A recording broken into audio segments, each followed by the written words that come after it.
భారతదేశంలో ముఖ్యమైన biosphere reserve గురించి ఎగ్జామ్లో రిపీటెడ్గా క్వశ్చన్స్ వస్తూ ఉంటాయి.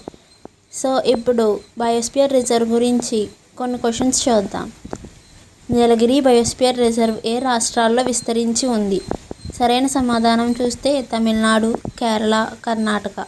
ఇది భారతదేశంలో మొట్టమొదటి biosphere reserve. Nanda Devi biosphere reserve ఏ రాష్ట్రంలో ఉంది? సరైన సమాధానం చూస్తే ఉత్తరాఖండ్. హిమాలయ ప్రాంతంలో ఉన్న ప్రసిద్ధ బయోస్పియర్ ఇది. సిమ్లీపాల్, నోక్రెక్ ఏ రాష్ట్రాల్లో ఉన్నాయి? సరైన సమాధానం చూస్తే సిమ్లీపాల్ ఒడిశాలో ఉంది, నోక్రెక్ మేఘాలయలో ఉంది. సిమ్లీపాల్ పులుల సంరక్షణకు చాలా ప్రసిద్ధి. పచ్మర్హి మరియు పెన్నా బయోస్పియర్ రిజర్వ్ ఏ రాష్ట్రంలో ఉన్నాయి? సరైన సమాధానం చూస్తే Madhya Pradesh. Penna biosphere reserve UNESCO జాబితాలో కూడా ఉంది. డిహంగ్ డిబాంగ్ బయోస్పియర్ రిజర్వ్ ఏ రాష్ట్రంలో ఉంది? సరైన సమాధానం చూస్తే అరుణాచల్ ప్రదేశ్. తూర్పు హిమాలయాల ప్రాంతంలో ఉన్న ముఖ్యమైన బయోస్పియర్ రిజర్వ్ ఇది.